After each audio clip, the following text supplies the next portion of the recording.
नमस्कार, आप देख रहे हैं डीडी न्यूज। मैं हूं लाल चंद्र सिंह। शाम के 5 बज गए हैं तो समय हो गया है 5 की पंचायत का। और 5 की पंचायत में बात ऑपरेशन सिंदूर के बाद जो कुछ हो रहा है, आप इसे ऑपरेशन सिंदूर फेज 2 भी कह सकते हैं, क्योंकि पहले ऑपरेशन सिंदूर के तहत आतंकिस्तान को जिस तरह से सबक सिखाया गया, सीमा पार जिस तरह जाकर ठुकाई की गई, अब जो अंदर में उनके भाड़े के पिट्ठू बैठे हुए हैं, उनके ऊपर जबरदस्त प्रहार, वज्र प्रहार कहिए, भारतीय सेना का चल रहा है। जो मुट्ठी भर लोग आतंकियों के एजेंट बने हुए हैं, ओवरग्राउंड वर्कर, उनके खिलाफ भी, अंडरग्राउंड हो, ओवरग्राउंड हो, किसी भी तरह के हो, उनके खिलाफ भारतीय सेना और सुरक्षा बलों का जबरदस्त प्रहार चल रहा है। पहलगाम, याद कीजिए, ये वही जगह है जहां पर आतंकियों ने धर्म पूछकर मासूम पर्यटकों की, उनके परिवार के लोगों के सामने हत्या की थी। और उसी के जवाब में ऑपरेशन सिंदूर चलाया गया। और ऑपरेशन सिंदूर के तहत सबसे पहले जहां पर की उनकी ट्रेनिंग होती है, जहां से उनको भेजा जाता है आतंकियों को, उसको तबाह किया। और अब जो पहले यहां पर आ चुके हैं या जो यहां ओवरग्राउंड वर्कर हैं, आतंक के लिए काम करते हैं, उनके ऊपर वज्र प्रहार चल रहा है। और इन सब के बीच चाहे प्रधानमंत्री नरेंद्र मोदी का पंजाब के आदमपुर एयरबेस पर जाना हो, या फिर रक्षा मंत्री राजनाथ सिंह, आज जब इस समय हम प्रोग्राम कर रहे हैं, जम्मू कश्मीर में है, जवानों के बीच में है, सुरक्षा बलों के बीच में है। और रक्षा मंत्री ने कई बड़ी बातें कही हैं ऑपरेशन सिंदूर को लेकर।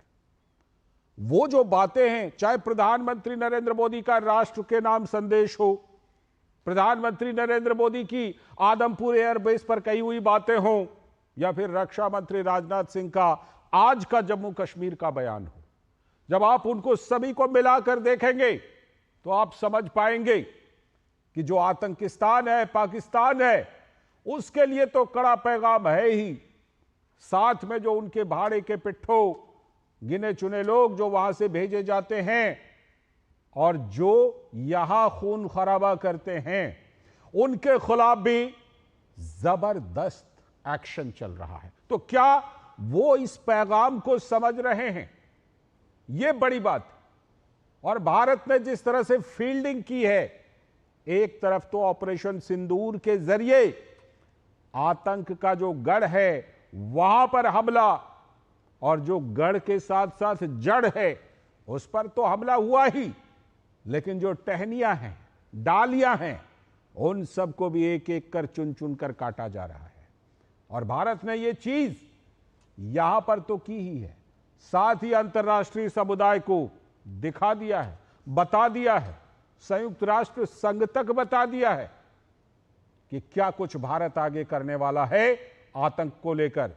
एक जो प्रधानमंत्री का वाक्य था, ये मानते हैं कि आज का समय युद्ध का नहीं है, लेकिन यह भी इतना ही सच है कि आज का समय आतंकवाद का भी नहीं है। उसी लाइन पर भारत चल रहा है और आगे चलने का संकल्प लेता है। लेकिन क्या इन संकल्पों का कोई पैगाम ले रहे हैं ये लोग? प्रधानमंत्री के बाद रक्षा मंत्री ने भी कई बड़ी बातें कही हैं। जरा हम उनकी बातें आपको पहले सुनवाते हैं और आम लोगों की भी बातें सुनवाते हैं, किस तरह से तिरंगा यात्रा के जरिए लोग जश्न मना रहे हैं ऑपरेशन सिंदूर। तो ऑपरेशन सिंदूर के जरिए आतंकी हो रहे हैं चकनाचूर। जरा पहले इन बातों को सुन लीजिए, उसके बाद लौटेंगे और अपने खास मेहमानों से जुड़ेंगे।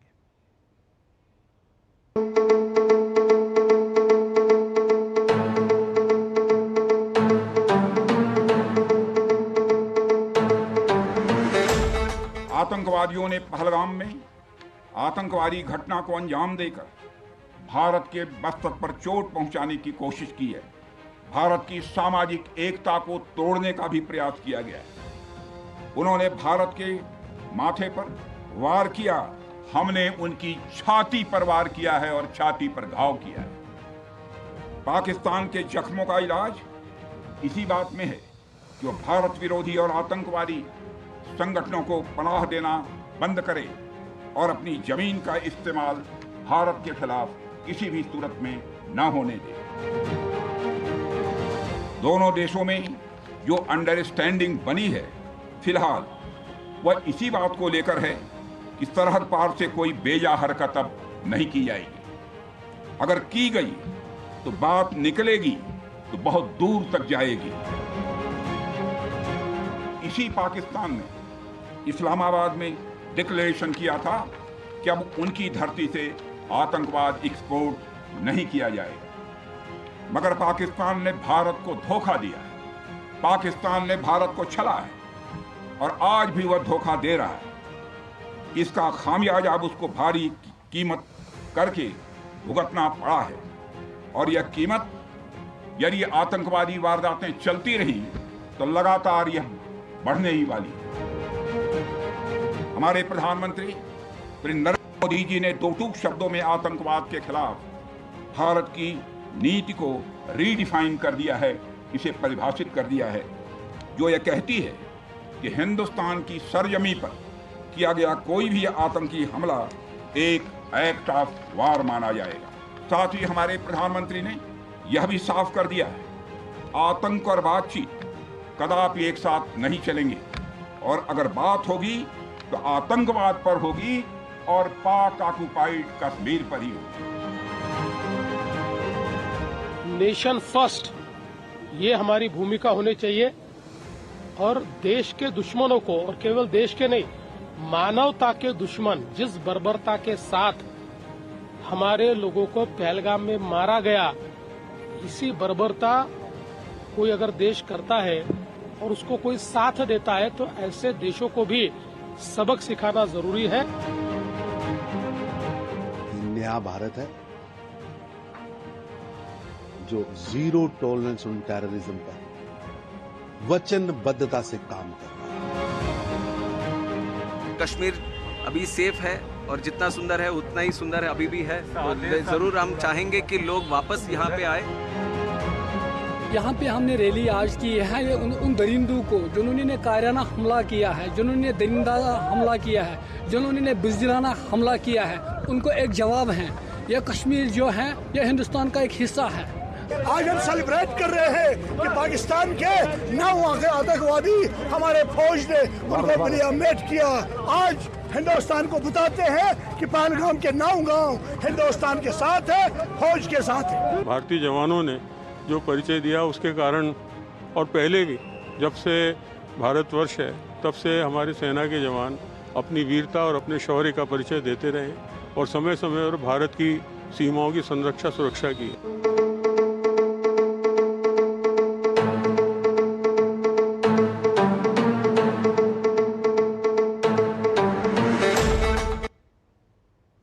तो ऑपरेशन सिंदूर के जरिए किस तरह से हो रहे हैं आतंकी और उनके ढांचे चकनाचूर, और क्या पैगाम है खास से लेकर आम तक। हमने आपको ये जो बातें सुनवाई उसमें आम लोग भी हैं जो तिरंगा यात्रा लेकर निकले हैं और खास लोग भी हैं, रक्षा मंत्री की भी बातें हैं, तमाम लोगों की बातें हैं। तो बिल्कुल एक सुर में ये आतंकिस्तान को और उनके पिट्ठुओं को पैगाम मिल रहा है कि बस अब और नहीं। तो आज 5 की पंचायत में हम इसी की पड़ताल करने वाले हैं और जरा आपको बताएं कि कौन से वो 5 प्रश्न हैं जिसको लेकर हम 5 की पंचायत में आज अपने मेहमानों से जुड़ेंगे। ऑपरेशन सिंदूर से आतंकी और उनके ढांचे होंगे चकनाचूर। जिस तरह से पाकिस्तान से लेकर और अपने देश के अंदर में भी जिस तरह कार्रवाई चल रही है, जब चल रही की बात कह रहा हूं इसका मतलब इस समय भी चल रही है आतंकवादियों के खिलाफ कार्रवाई, तो ऑपरेशन सिंदूर एक तरह से जारी है और वो आतंक को नेस्तनाबूद करने पे लगे हुए हैं हमारे जवान। तो ढांचे आतंकवादियों के पूरा बिल्कुल चकनाचूर होगा, समूल नाश होगा, ऐसा पूरे देश का संकल्प दिखाई पड़ रहा है। तो पहला सवाल यही होगा, इसके बाद दूसरा सवाल कि क्या देश के अंदर पाकिस्तान के मददगारों पर अब हो रहा है चुन चुन कर प्रहार, क्योंकि जिस तरह से जो सीमा पार कार्रवाई हुई, सीमा पार कार्रवाई के बाद सैन्य कार्रवाई रोकने पर एक सहमति बनी, भारत राजी हो गया। जब पाकिस्तान दौड़ा दौड़ा आया, पाकिस्तान ने गुहार लगाई कि बस बस बस अब हो गया, अब हम नहीं करेंगे, तो भारत ने रोक दी सैन्य कार्रवाई। लेकिन वो सैन्य कार्रवाई सीमा पार के लिए रुकी है, वो कार्रवाई अंदर में जारी है। तो यही सवाल है कि क्या अब जो अपने देश के अंदर अपनी जमीन पर जो गिने चुने लोग हैं, मुट्ठी भर लोग, पाकिस्तान के मददगार, आतंकियों के मददगार, उन पर अब जमकर कार्रवाई हो रही है। इसके बाद तीसरा सवाल जो हम आज पूछ रहे हैं कि पीएम मोदी के आदमपुर बेस का, पंजाब में आदमपुर एयरबेस है, वहां उन्होंने दौरा किया था। उसके बाद रक्षा मंत्री जम्मू कश्मीर के दौरे पर हैं, हमने आपको उनकी बातें भी सुनवाई।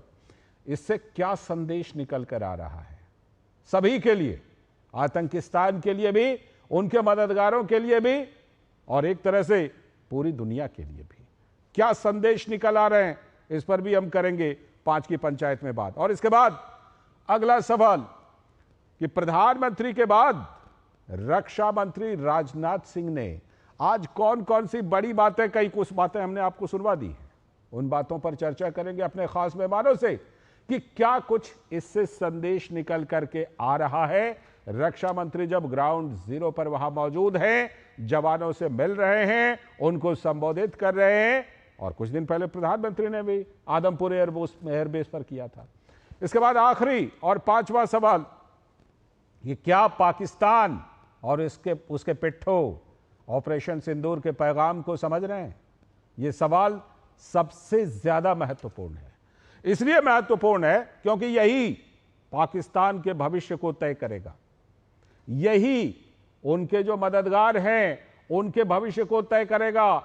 यह संभलने का आखिरी मौका है, अगर संभल जाओ तो बड़ी अच्छी बात, नहीं तो फिर खून के आंसू रोने पड़ेंगे। ऐसा ऑपरेशन सिंदूर का पैगाम है और लगातार यह पैगाम दिया जा रहा है, यह कहीं पर रुका नहीं है, चल रहा है और चलता रहेगा। इसी पर आज पड़ताल करेंगे 5 की पंचायत में, और हमारे साथ बेहद खास मेहमान जुड़ रहे हैं इस 5 की पंचायत में पड़ताल करने के लिए। Air marshal VPS Rana, defence expert, रक्षा विशेषज्ञ, नमस्कार, बहुत बहुत स्वागत, जय हिंद। साथ में lieutenant general Rameshwar Yadav ji, former DG infantry के, नमस्कार, जय हिंद, आपको भी बहुत बहुत स्वागत।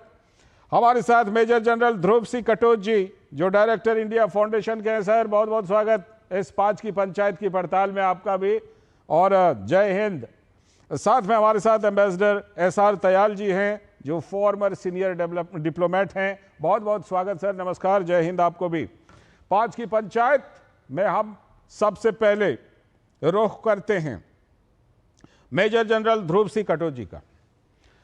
सर सबसे पहले तो इसके पैगाम को, यह बड़ा सवाल है कि क्या इसके पैगाम को पाकिस्तान ने जो समझा है, बेशक समझा है, यह समझ आगे जारी रहेगी ऑपरेशन सिंदूर से जो सबक मिली है, और पाकिस्तान के साथ साथ जो उनके कुछ गिने चुने पिट्ठू सीमा पार करके आ गए हैं या उनके यहां से ट्रेनिंग लेकर वापस आए हैं, जिनके खिलाफ भारतीय सेना महाकाल बनी हुई है इन दिनों, क्या वो ऑपरेशन सिंदूर के पैगाम को ले रहे हैं।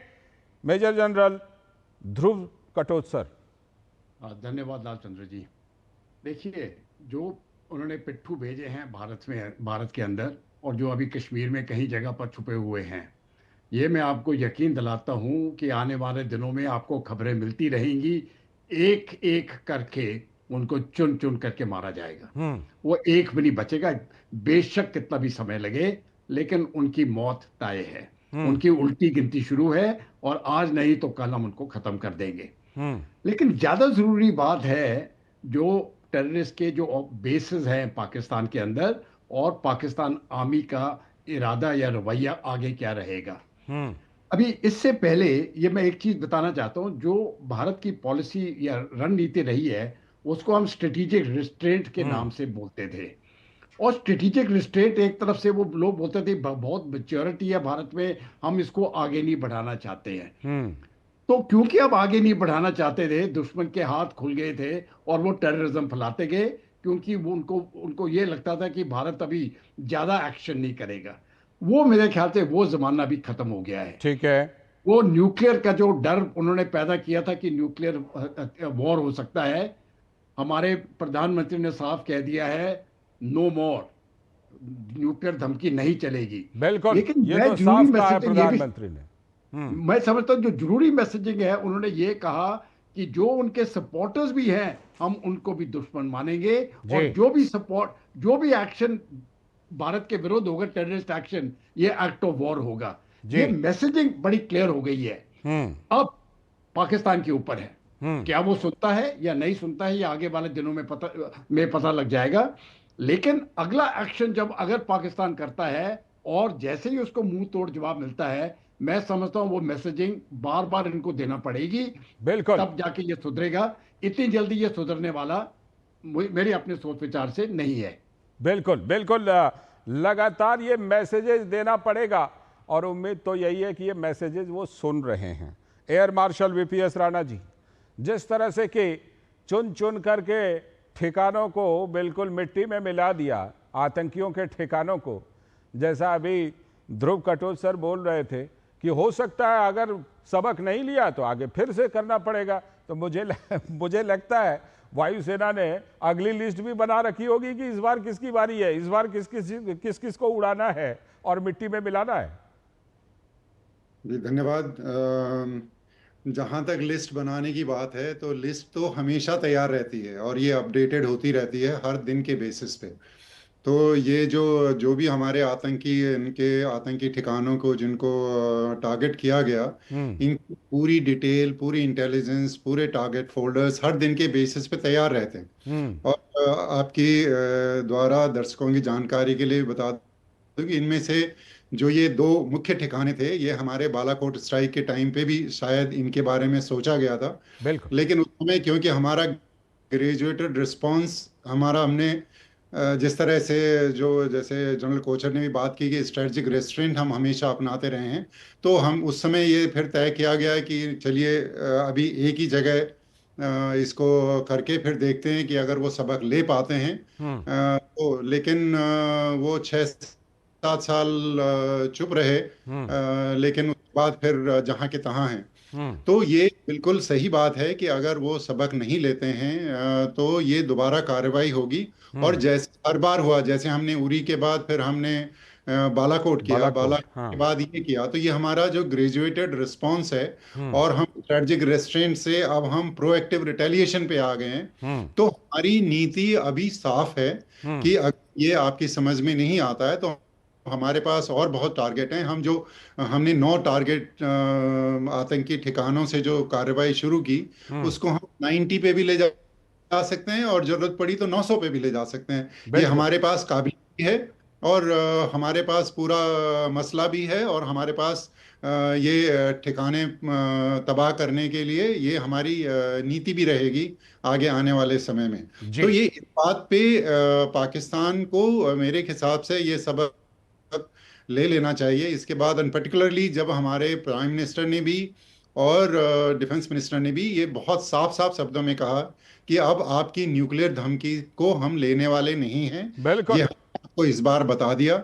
और आतंकियों को न्यूक्लियर कवर नहीं चलेगा, आतंकियों को न्यूक्लियर कवर नहीं चलेगा। प्रधानमंत्री ने जिस तरह साफ साफ बोला है, दुनिया के समुदाय को क्या इसका पैगाम मिला है और दुनिया किस तरह से इसको लेगी, इस पर मैं एसआर दयाल जी के पास आऊं उससे पहले लेफ्टिनेंट जनरल रामेश्वर यादव जी, जिस तरह से अभी जिक्र कर रहे थे air marshal VPS Rana ji कि देखिए आप लगातार 2016 के बाद अगर देखें, 2016 में उड़ी हमले के बाद सर्जिकल स्ट्राइक की गई कि संभल जाओ, उसके बाद नहीं संभले पुलवामा हुआ, पुलवामा में बालाकोट एयर स्ट्राइक किया कि चलो अब कम से कम संभल जाओ, उसके बाद जैसा उन्होंने कहा कि करीब करीब मान के चलिए कि 6 साल 5 साल शांति रही और उसके बाद फिर से पहलगाम में हुआ और इस बार ऑपरेशन सिंदूर। अगर इसको थोड़ा जिसे कहते हैं ना कि इसमें अगर तारतम्यता बना करके देखें, भारत की कार्रवाई का ग्रेड लगातार बढ़ता जा रहा है। उरी सर्जिकल स्ट्राइक, उसके बाद बालाकोट एयर स्ट्राइक और अब ऑपरेशन सिंदूर। देखिए लालचंद्र जी, अभी जो भारत ने करके दिखाया है, पहले दिन अभी आप देखें तो 9 जो आतंकवादी ठिकाने थे उनके ऊपर प्रहार किया और पिन पॉइंट प्रहार किया। उसके बाद आगे चल के उनके एडी इक्विपमेंट, उनके एडी रडार्स उनको जब्त किया। इस बात को जाहिर कर दिया है कि आपकी जो ईडी प्रणाली है वो इतनी सक्षम है नहीं। और आखिर के अंदर इससे पहले कि थोड़ी हमारी आपस में सूझबूझ करके उसके अंदर फायरिंग थोड़ी हमने जो कम करी है या खत्म करी है, उससे पहले हमने जो 10 पाकिस्तान के एयर बेसिस के ऊपर हमने हमले किए और उनकी एयर स्ट्रिप्स को नष्ट किया। उसमें क्या चीज निकल के आ रही है? एक सबसे बड़ा जो सबक पाकिस्तान के लिए निकल के आ रहा है वो ये है कि हमारे पास कैपेबिलिटी है, जहां पर हम चाहें एनी टाइम एनीवेयर हम आपको स्ट्राइक कर सकते हैं जी। और ये तो अभी फौजी टारगेट थे वो थे और आतंकवादी टारगेट थे। अगर हमको जरूरत पड़ी तो आपके जो स्ट्रेटेजिक एसेट्स है उन पर हम वार कर सकते हैं। आपके मिलिट्री जो एसेट्स हैं, लॉजिस्टिक इंस्टॉलेशन हैं, कमांड कंट्रोल के जो हेडक्वार्टर्स हैं और जो भी चीज, जो भी संस्था आपकी लड़ाई के लिए जरूरी है उस पर हम हमला कर सकते हैं। और सबसे बड़ा मैसेज जो जा रहा है कि अगर हम चाहें तो इंडिविजुअल्स जो है, व्यक्ति विशेष जो है, अगर हम समझते हैं कोई आतंकवाद का कोई आका है, अगर उसको भी हमको एलिमिनेट करना हो तो हम बिना इंटरनेशनल बॉर्डर पार किए हम ये काम कर सकते हैं। तो एक बहुत बड़ा संदेश पाकिस्तान को दे दिया गया है और इस संदेश को उन्होंने अभी फिलहाल समझा है, जिसकी वजह से उन्होंने वो दौड़े दौड़े हमारे पास आए और सीज फायर के लिए उन्होंने हमसे आग्रह किया है। क्योंकि उनको मालूम है अगर इससे आगे स्टेज पे वो एस्केलेट करते हैं तो उनकी बहुत ज्यादा दुर्दशा हो। ठीक है जी, बिल्कुल बिल्कुल ये दुर्दशा होगी और लगातार जिस तरह का पैगाम मिल रहा है ये दिखाई पड़ रहा है। अब सुरक्षा कार्रवाई के बाद मैं जरा दुनिया को जो संदेश गया है उसको समझने के लिए एम्बेसडर एसआर तयाल जी आपके पास आ रहा हूं सर। जिस तरह से प्रधानमंत्री ने बड़ी स्पष्ट बातें कही कि ऑपरेशन सिंदूर एक न्यू नॉर्मल है आतंक के खिलाफ की, आतंकियों को न्यूक्लियर कवर नहीं चलेगा। 1998 में भारत और पाकिस्तान दोनों ने अपने आप को न्यूक्लियर कंट्री घोषित किया था। 2008 के मुंबई हमले को याद कीजिए सर, और तमाम बड़े हमले हुए हैं। ये तो सबसे बड़ा जो हमला था उसकी बात मैं कर रहा हूं। बार बार भारत को यह कहकर रोका गया कि पाकिस्तान परमाणु संपन्न देश है, ज्यादा एक्शन ना लो, डोजियर दो उनको, वो करेंगे कार्रवाई।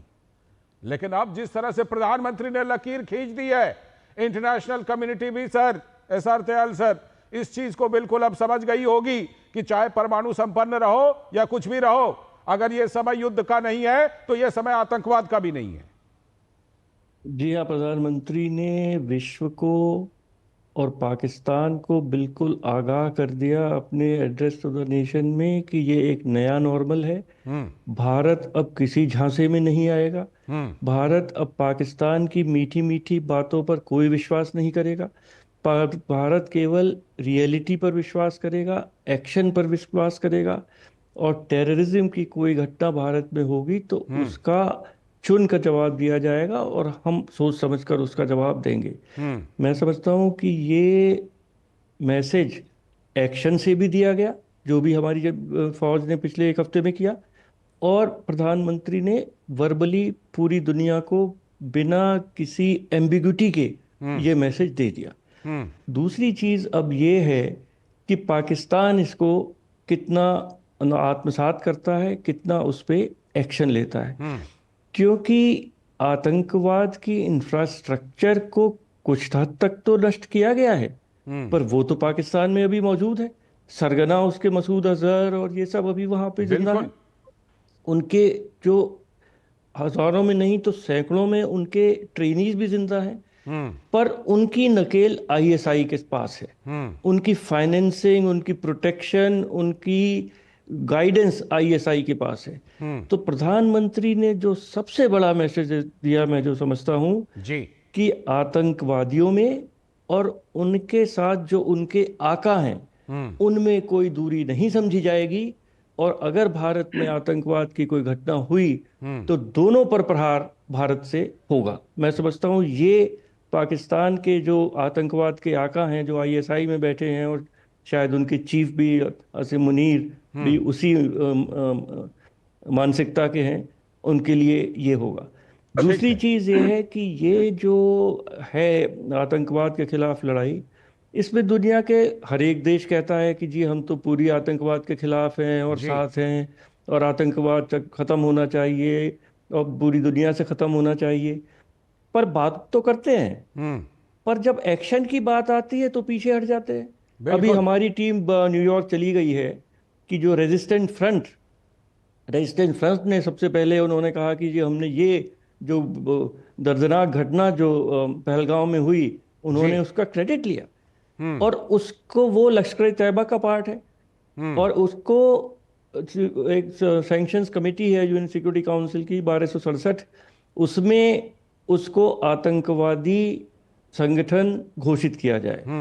ये एक सिंबॉलिक चीज होगी, पर एक मैसेज पाकिस्तान को जाएगा। बिल्कुल, जो बड़ा मैसेज मैं समझता हूं पाकिस्तान को फिर जाना चाहिए कि फाइनेंशियल एक्शन टास्क फोर्स में जो वो पहले ग्रे लिस्ट में था और अपने कुछ मित्रों के सहयोग से वो निकल गया, ठीक है, अब भारत को और भारत के जो मित्र हैं, सहयोगी हैं, जो आतंकवाद के खिलाफ हैं, जो बड़ी बड़ी बातें करते हैं, उनको भारत के साथ खड़ा होना चाहिए और पाकिस्तान को दोबारा फाइनेंशियल एक्शन टास्क फोर्स में ग्रे लिस्ट में नहीं बल्कि ब्लैक लिस्ट में डालना चाहिए। बिल्कुल, तो भारत के सामने, हमारी कूटनीति के सामने है बहुत काम है आगे, जो है, और भारत ये काम अवश्य करेगा। ठीक है, पूरी दुनिया, मुझे याद है आज से कुछ साल पहले प्रधानमंत्री नरेंद्र मोदी ने संयुक्त राष्ट्र के महासभा में जाकर कहा था कि संयुक्त राष्ट्र का आतंकवाद को लेकर जो अप्रोच है उसमें बहुत कुछ सुधार की जरूरत है।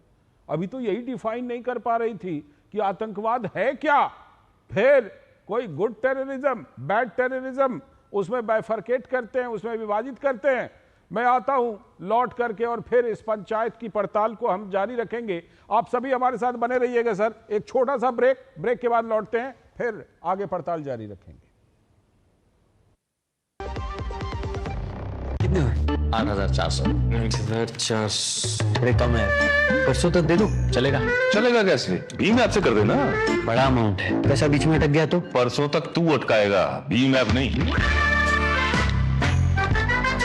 कीजिए बिल्कुल सुरक्षित पेमेंट्स। भीम, भारत का भरोसा, भारत का अपना पेमेंट्स ऐप। जो लक्ष्य चुना था समझ आने लगा है।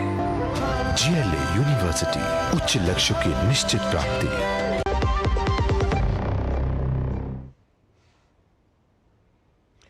स्वागत है ब्रेक के बाद।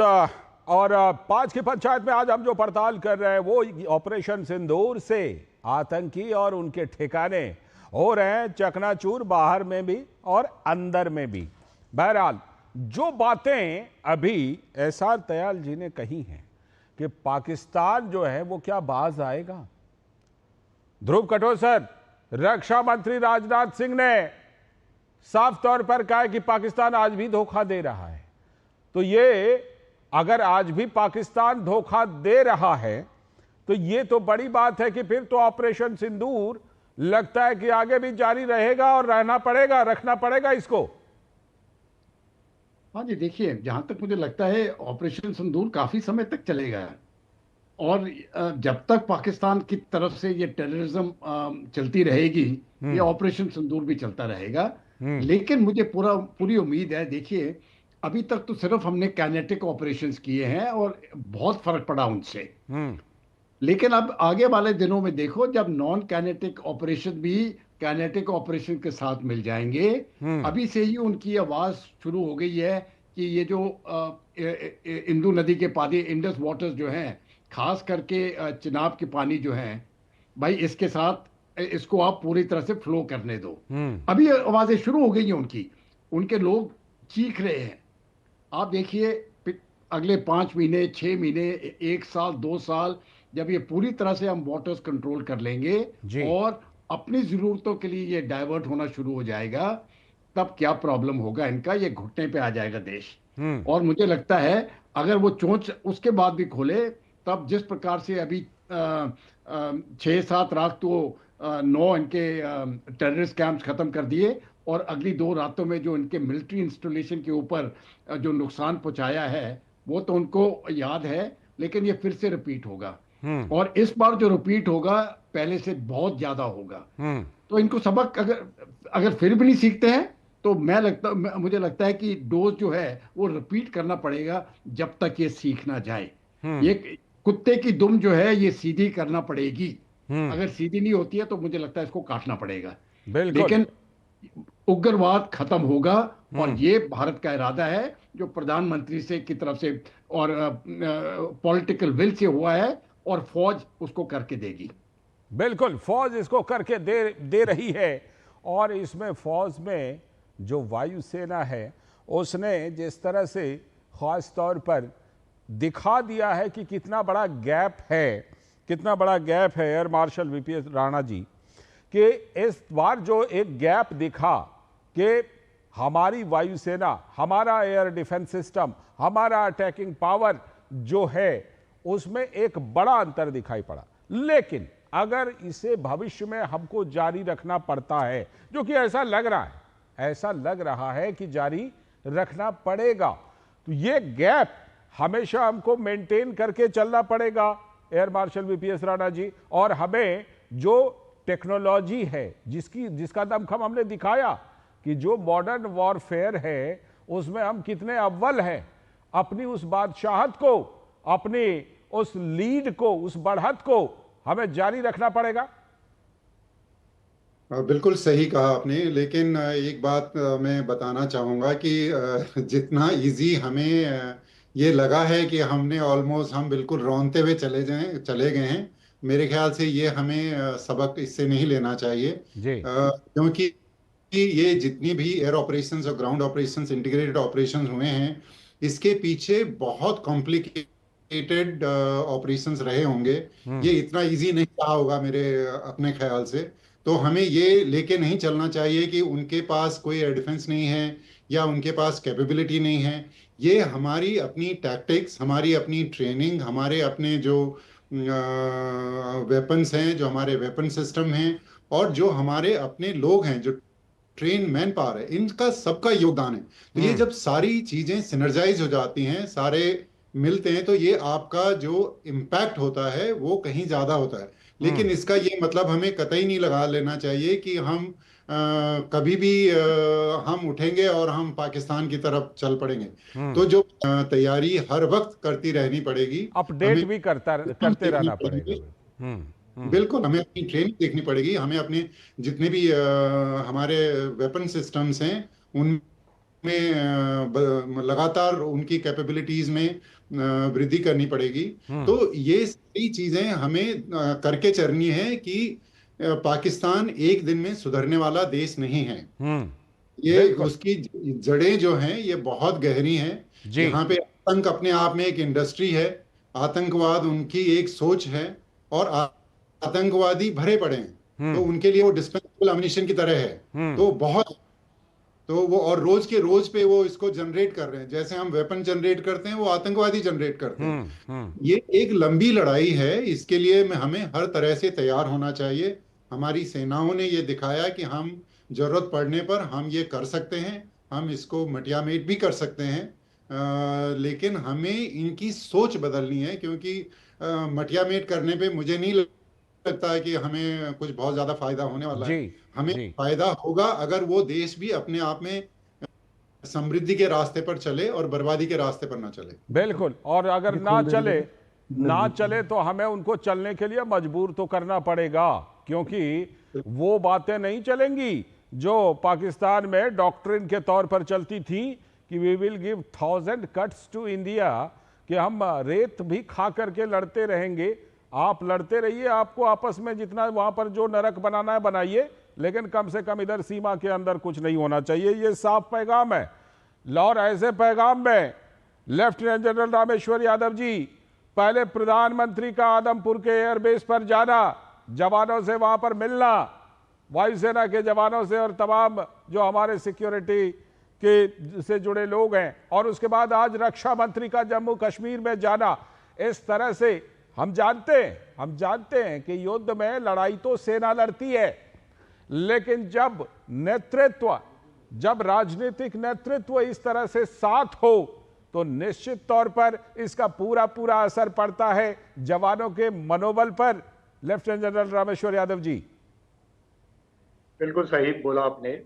जब भी हमारी हायर लीडरशिप जवानों से मिलती है, खास तौर पर इस प्रकार के मौके में, जबकि एक युद्ध जैसी स्थिति है और जहां पर एक दुश्मन के साथ हमारा मुकाबला हुआ है रिसेंटली, ऐसे समय में हमारे माननीय प्रधानमंत्री और रक्षा मंत्री अगर जवानों के साथ जाके मिलते हैं और उनके साथ बैठते हैं, वार्तालाप करते हैं, तो उनकी हौसला अफजाई के लिए बहुत बड़ा एक ये कदम है और इससे उनका मनोबल बहुत ज्यादा बढ़ता है। अभी आप देखिए हमारे देश में जो सेंट्रल लीडरशिप है बहुत ही सुदृढ़ है और बड़ी क्लियर हेडेड है, और उन्होंने जिस प्रकार से इस युद्ध का संचालन किया है, जो भी ऑब्जेक्टिव आर्म फोर्सेस को दिए गए हैं वो बहुत ही क्लियर कट है। अगर आप का ध्यान में करो तो इनका हमारा जो ऑब्जेक्टिव जो हमको स्पेल आउट किया गया था वो ये है कि आतंकवाद और आतंकवादियों के जो आका हैं उनके अगेंस्ट हमारी लड़ाई है, और हम इस चीज को पाकिस्तान की मिलिट्री या पाकिस्तान के सिविलियन जो है उनके अगेंस्ट हमारा कोई भी प्रहार नहीं होना चाहिए, बशर्ते कि इसको वो एस्केलेट ना करें। और अभी आप देखें जिस तरह से पिछले 4-5 दिन के अंदर ये युद्ध हुआ है, वो 3 स्टेजेस एस्केलेशन की हुई है। पहले हमने आतंकियों को उनके जो ठिकाने हैं उनको तबाह किया, पाकिस्तान ने उसको एस्केलेट किया, आईबी के चारों तरफ ड्रोन्स आए, उनकी मिसाइल्स आई, हमने उसको नेक्स्ट स्टेज के ऊपर एस्केलेट किया, और थर्ड स्टेज के ऊपर हमने उनके जो मिलिट्री एस्टेब्लिशमेंट हैं, खास तौर पर एयरफोर्स का, जहां से एयरफोर्स के जो हवाई अड्डे हैं उनके ऊपर हमने प्रहार किया। देखिए लड़ाई के अंदर सबसे पहली चीज जो की जाती है वो ये की जाती है कि दुश्मन की हवाई ताकत को हम ग्राउंड करें, फेवरेबल एयर सिचुएशन बोलते हैं इसको, जिसका हमने जो अभी ये कार्य किया है उसके अंदर हमने पाकिस्तान की जो एयरफोर्स थी उसको हमने तकरीबन ग्राउंड कर दिया था, क्योंकि ये जो 10 एयर बेसिस थे ये इनके स्ट्रेटेजिक एयर बेसिस थे जिनको हमने तबाह किया और ये यकीन किया कि वहां से उनका इस्तेमाल ना हो पाए। और जब पाकिस्तान की एयरफोर्स के में इतना बड़ा सदमा और इतना बड़ा आघात लगा, उसके बाद से उनको फिक्र होगी, क्योंकि अगर हम चाहते अगली स्टेज के अंदर इंडियन एयरफोर्स बड़ी तसल्ली और फ्रीडम के साथ पाकिस्तान के अंदर बहुत ज्यादा तहस नहस कर सकती थी। और जैसे आपने देखा कि हमारे जो वेपन एंड इक्विपमेंट है, हमारी बियॉन्ड विजुअल रेंज की जो मिसाइल्स हैं जिनसे हमने पहले दिन हमला किया, राफेल की, जो 250-300 किलोमीटर दूर बिना बॉर्डर को पार किए ही वो प्रहार कर सकती हैं। अगर हवाई जहाज पाकिस्तान की सीमा के अंदर घुस जाएंगे तो ये जो रेंज है और भी ज्यादा हो जाएगी, तो एक बहुत ही ज्यादा खतरे वाली बात हो जाती। तो इस प्रकार से हमने इस बात को जाहिर किया है कि देखिए कि हमारी जो प्लानिंग है, हमारी जो स्ट्रेटजी है, हमारी जो टैक्टिक्स है और मैन बिहाइंड द मशीन जो है उसके अंदर तालमेल और समन्वय है, वो बहुत अच्छा है। तो यही एक सबक हमको इस युद्ध से मिला है अभी तक। बिल्कुल ये सबक मिला है, और लेकिन सबक जो है वो सबसे ज्यादा पाकिस्तान को सीखनी चाहिए। 9 बड़े आतंकी ठिकाने, 10 बड़े एयरबेस उनके जिस तरह से मिट्टी में मिले हैं, उनको ये सबक सीखनी चाहिए। लेकिन सबक तो दुनिया को भी कुछ सीखनी चाहिए पूरे मामले से। एसआर तयाल सर, जिस तरह से भारत ने टीआरएफ के खिलाफ सबूत रखे हैं संयुक्त राष्ट्र में, पहले टीआरएफ ने क्लेम किया था, बाद में कहा नहीं कुछ गड़बड़ी हो गई थी, हैक हो गया था, इसीलिए हमने नहीं किया। पहले क्लेम किया था, पहले श्रेय लिया था। अब टीआरएफ के खिलाफ सबूत दिए गए। लेकिन एक बात जो पिछले सवाल के जवाब में आपने कही एसआर तयाल सर, कि जिस तरह से दुनिया का रवैया रहा है उसमें तो यही लगता है कि जाके पैर ना फटी बिवाई वो क्या जाने पीर पर आई। आतंकवाद को लेकर मोटे तौर पर यह रवैया रहा है दुनिया का। और यह भी बात है कि आतंकवाद कितना बड़ा नासूर है, इसको शायद और किस तरह उसके खिलाफ कार्रवाई होनी चाहिए, इसमें दुनिया की तरफ से वो कमी दिखाई पड़ रही है, दिखाई पड़ती रही है और इस समय भी वो दिखाई पड़ रही है। क्योंकि पाकिस्तान को जिस तरह से अलग थलग किया जाना चाहिए, उसमें आपको लगता है कि दुनिया की तरफ से, तमाम बड़े देशों की तरफ से, संगठनों की तरफ से कमी रही है, अभी भी बहुत कमी है? जी हाँ, बिल्कुल आप ठीक कह रहे हैं। और ये बड़े दुख की बात है कि दुनिया आतंकवाद के खिलाफ बात तो बहुत कहती है जी, पर पाकिस्तान का आतंकवाद भी समझने के लिए तैयार नहीं है। और आपने जैसे देखा होगा, हमारे श्रोताओं ने देखा होगा हमारे, कि बीबीसी और न्यूयॉर्क टाइम्स वगैरह अभी भी इनको मिलिटेंट्स कह रहे हैं, जिन्होंने इतना बेदर्दी से, निर्ममता से निहत्थों का खून किया, उनको टेररिस्ट कहने में भी उन्हें बड़ी हिचकिचाहट है। तो जो भी एक्शन हमें लेना है वो स्वयं ही लेना होगा। देखिए, अगर ये द रेजिस्टेंट फ्रंट को सैंक्शंस कमेटी ने सैंक्शंस किया भी, तो ये लोग ये दूसरे नाम से एक नया ऑर्गेनाइजेशन शुरू कर देते हैं और वही लोग उसमें काम करने लगते हैं। तो जब तक पाकिस्तान की सपोर्ट और उनकी प्रोटेक्शन, पाकिस्तान आर्मी की, आईएसआई की, पाकिस्तान की जनता की और पाकिस्तान के हुक्मरानों की जी इन आतंकवादियों के लिए है, तब तक ये का वहाँ होता रहेगा और भारत को ही कार्रवाई करनी होगी। इसमें विदेश समाज को, जो कल एक बहुत अच्छा, जो भारतीय हमारी विदेश मंत्रालय के प्रवक्ता ने बड़ा क्लियरली कहा कि जो भी पाकिस्तान और भारत के बीच में बातचीत होगी, कार्रवाई होगी, वो केवल द्विपक्षीय होगी। क्योंकि कुछ इस तरह के वक्तव्य कुछ एक दो जगह से आ रहे थे, जिसमें कहा जा रहा था कि वो कुछ भारत और पाकिस्तान के साथ बातचीत करने का, दोनों को साथ लाने का प्रयत्न करेंगे। पर इसमें पूरी दुनिया को भारत ने बड़ा क्लियरली, साफ शब्दों में बता दिया है कि जो भी भारत और पाकिस्तान के बीच में मामले हैं, उनकी बातचीत डायरेक्ट होगी, बायलैटरल होगी। और दूसरा भी प्रधानमंत्री ने कह दिया बड़ा क्लियरली कि टेररिज्म और टॉक्स भी साथ साथ नहीं होंगे, टेररिज्म और ट्रेड भी साथ साथ नहीं होंगे। और टेररिज्म जब तक है और खून बह रहा है तो पानी भी नहीं बहेगा। बिल्कुल। तो इंडस वाटर ट्रीटी का कुछ ऐसा समाचार आया है कि शायद पाकिस्तान की तरफ से कुछ फीलर आया है कि इंडस वाटर ट्रीटी पे हमारे जो पुरानी 2 चिट्ठियां हैं, जिसमें कहा है कि इंडस वाटर ट्रीटी का रिव्यू होना चाहिए, उसके लिए शायद पाकिस्तान अब तैयार है। तो कुछ उनके पेट में दर्द होना शुरू हुआ है। पर दुनिया के सामने जो सबसे बड़ा मैसेज भारत की तरफ से है कि आइए हमारे साथ इस लड़ाई में शामिल होइए, ठीक है, और जो आप कहते हैं वो करिए, पाकिस्तान के ऊपर दबाव डालिए, ठीक है। पर जिस तरह से IMF का लोन भी उसको मिल गया, तो ऐसा नहीं लगता कि दुनिया अभी पूरी तरह से समझ पाई है कि पाकिस्तान पे दबाव किस तरह डाला जाए जी। और ये जो भी कार्रवाई है वो मुझे लगता है हमें स्वयं ही करनी होगी। पर हर कदम पर हमें पूरे विदेश के नेताओं को और जो इम्पोर्टेंट देश हैं उनको अच्छी तरह से ब्रीफ करना होगा, उनको पूरे सबूत देने होंगे और उनको ये विश्वास दिलाना होगा कि जो भारत कर रहा है वो पाकिस्तान के खिलाफ नहीं है, पाकिस्तान की आवाम के खिलाफ नहीं है। बिल्कुल, ये तो इस ऑपरेशन में टेररिज्म के खिलाफ, पाकिस्तान जो भी हमारी और अगर टेररिज्म को जो सपोर्ट करता है उसके खिलाफ। बिल्कुल बिल्कुल, भारत ने एक रास्ता दिखाया है। सवाल यही बनता है कि क्या इस रास्ते को दुनिया पहचानेगी? ऑपरेशन सिंदूर के माध्यम से एक नई डॉक्ट्रिन दी है भारत ने, प्रधानमंत्री मोदी ने बिल्कुल खुल करके रखा है, लेकिन क्या दुनिया इस डॉक्ट्रिन को समझ रही है, समझेगी इसको? आगे चल करके और ज्यादा 5 की पंचायत में इस पर बात करेंगे। आप सभी बने रहिएगा सर हमारे साथ। एक छोटे से ब्रेक के बाद लौटते हैं, फिर 5 की पंचायत में इन पहलुओं पर बात को आगे बढ़ाएंगे।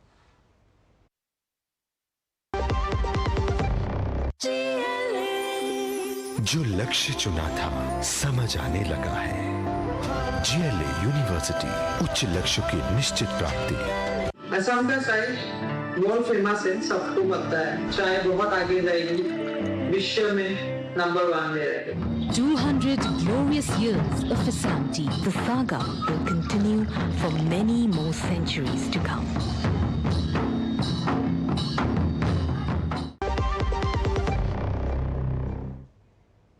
स्वागत है ब्रेक के बाद। हमारे साथ हमारे सभी खास मेहमान जुड़े हुए हैं। मैं इस समय रुख करता हूं मेजर जनरल ध्रुव कटोच सर का।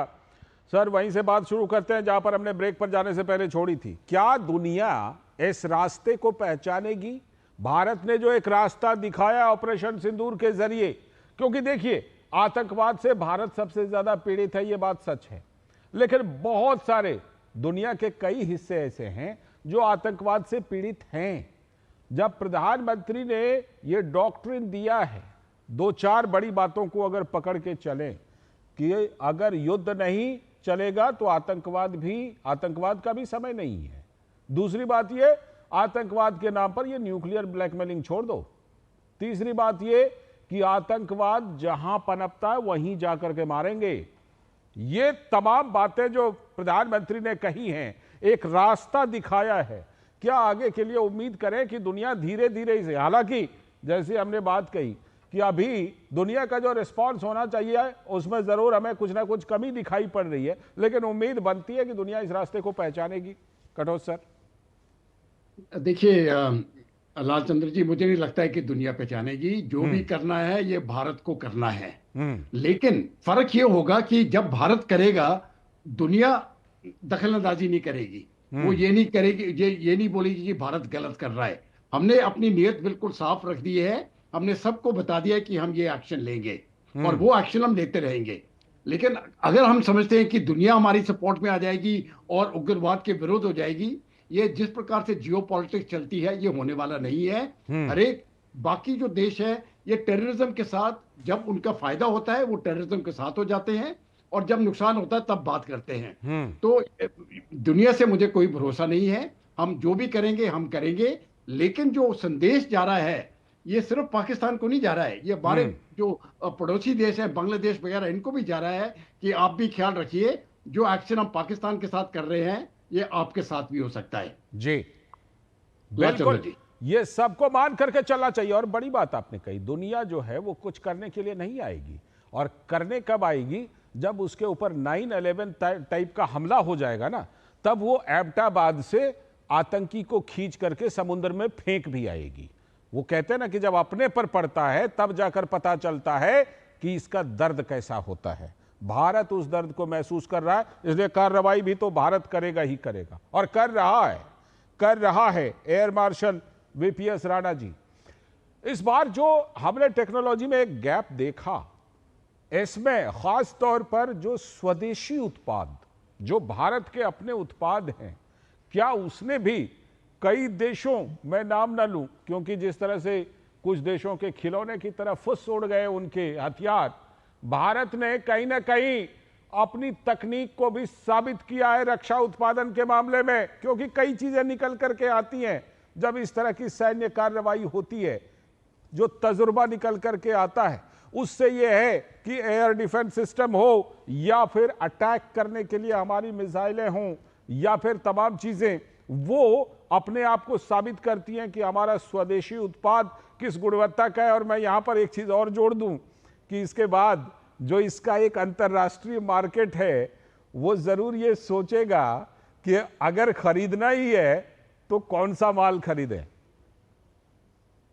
बिल्कुल, देखिए अगर आप इस पूरे जो भी हमारे 4 दिन की जो भी लड़ाई चली, इसमें आप जो देखेंगे, जो भी सिस्टम्स जिन्होंने टेलिंग इम्पैक्ट रहा जिनका, चाहे वो मॉस हैं, चाहे वो हमारे एयर डिफेंस सिस्टम्स हैं, या और भी कई प्रणालियां हैं जो बैक एंड से चली, चाहे हमारे सैटेलाइट्स के द्वारा नाविक सिस्टम का जो यूज़ हुआ होगा। जैसे मैंने पहले भी बताया, एयर ऑपरेशंस अपने आप में बहुत कॉम्प्लिकेटेड चीज होती हैं। हमें तो सिर्फ एंड दिखता है जहाँ पे वो मिसाइल जाके लगी, लेकिन उस मिसाइल के वहाँ पहुँचने तक इसके पीछे कई हजारों लोग, हजारों सिस्टम्स काम कर रहे होते हैं। तो ये अपने आप में एक इकलौता सिस्टम नहीं होता है। तो चाहे हमारे वो इलेक्ट्रॉनिक वॉरफेयर सिस्टम रहे हों, चाहे हमारे सर्विलेंस के लिए रडार रहे हों, चाहे हमारे एयर डिफेंस की जितने भी इंटीग्रेटेड सिस्टम्स हैं वो काम पे रहे हों, या हमारे जितने भी ड्रोन्स के अगेंस्ट एंटी ड्रोन टेक्नोलॉजी रही हो, तो जो भी चीज़ें आपको इम्पैक्टफुल इस कॉन्फ्लिक्ट में देखी, वो एटलीस्ट 95% उसमें से इंडिजिनस कंपोनेंट है।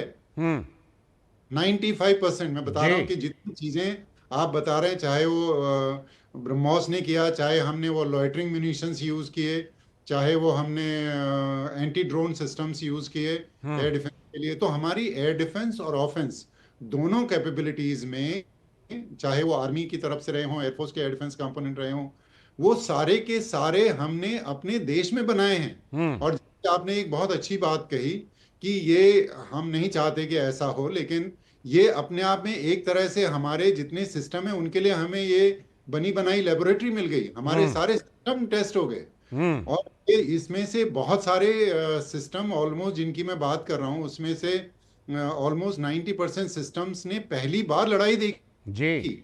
और सो ये सक्सेस रेट अपने आप में एक बहुत बड़ी कहानी है और एक बहुत बड़ा ये हमें कॉन्फिडेंस देता है कि जो हमारे जो भी सिस्टम्स हमने इंडिजिनसली डेवलप किए हैं वो पूरे कॉन्फ्लिक्ट में इतने अच्छे तरीके से उन्होंने अपना काम किया और जो भी उनसे एक्सपेक्टेशन थी उससे कहीं ज्यादा उन्होंने अपना काम किया। ठीक है, ठीक है, ये बिल्कुल आपने सही कहा कि जिस तरह से 90% से भी ज्यादा ये हमारे स्वदेशी उत्पाद थे जिन्होंने अपने आप को साबित किया है।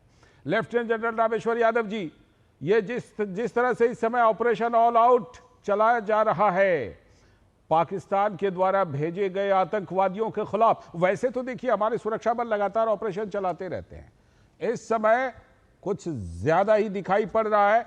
क्या इसे हमें लंबे समय तक इसी तरह से जारी रखना होगा जिस तरह से कि अभी जारी है?